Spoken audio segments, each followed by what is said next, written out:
Bharatiya Janata party नमो युवा मोर्चा सम्मेलन Jagjit inter college Ikauna में शुक्रवार को आयोजित किया गया, जिसमें मुख्य अतिथि उत्तराखंड देवभूमि के मुख्यमंत्री पुष्कर सिंह धामी की अध्यक्षता में संपन्न हुई।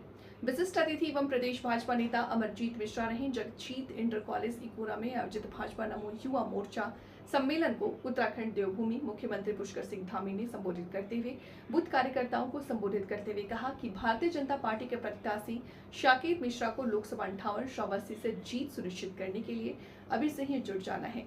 प्रत्येक गांव एवं गली शहर के मोहल्लों से घर घर से एक मतदाताओं को निकालकर मतदान करने की इस भीषण गर्मी में डलवाना है।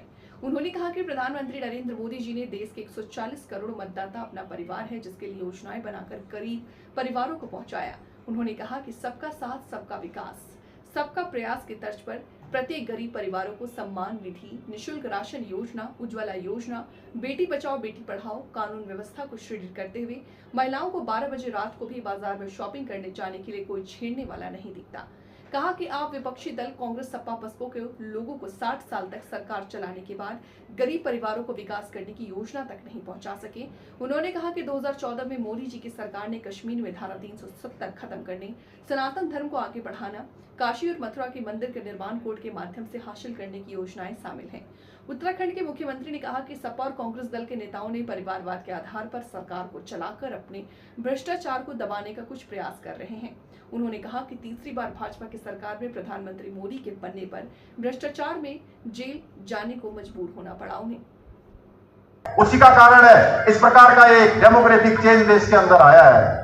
इसलिए भाइयों बहनों, मैं देवभूमि उत्तराखंड से आया हूं। देवभूमि उत्तराखंड ने एक देश का ऐतिहासिक काम माननीय प्रधानमंत्री मोदी जी के नेतृत्व में कर दिया कि उत्तराखंड हिंदुस्तान का पहला राज्य हो गया जहां समान नागरिक संहिता का विधेयक बन चुका है। भाइयों बहनों, सबके लिए एक समान कानून उत्तराखंड में होगा और मुझे खुशी है ये आप सबके सामने बताते हुए कि जो काम उत्तराखंड में हो गया, आगे चलकर मोदी जी के नेतृत्व में भारतीय जनता पार्टी ने संकल्प लिया है कि पूरे देश के अंदर समान नागरिक संहिता का कानून लागू होगा। पूरे देश के अंदर सबके लिए एक समान कानून लागू होगा और जो ये असमानता चली है, तुष्टीकरण चला है, ये बंद होगा। आज ऐसे अनेकों काम मोदी जी के नेतृत्व में आगे बढ़ रहे हैं।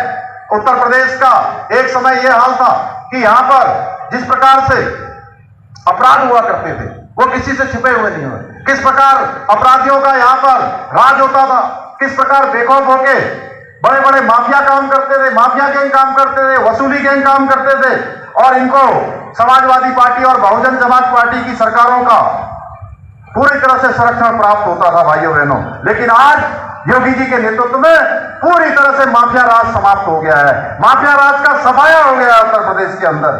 भाइयों बहनों, एक तरफ राष्ट्र का मान बढ़ाने के लिए आज पूरे समर्पित भाव से भारत की संस्कृति और विरासत का सम्मान करने को प्रथम मानकर मैं और मेरा परिवार तुष्टीकरण और वोट बैंक की राजनीति करने वाली कांग्रेस और समाजवादी पार्टी का गठबंधन है।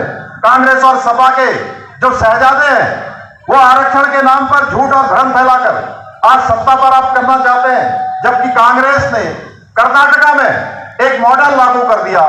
वहां के एक बड़े मुस्लिम समुदाय के लोगों को ओबीसी के अंदर शामिल करके उनको पिछड़ों का आरक्षण दे दिया। भाइयों बहनों, एक बड़ा तुष्टीकरण का खेल उन्होंने खेला है।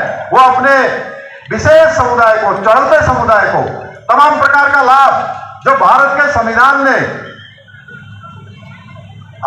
पिछड़ों को दिया है, अनुसूचित को दिया है, जनजाति के लोगों को दिया है,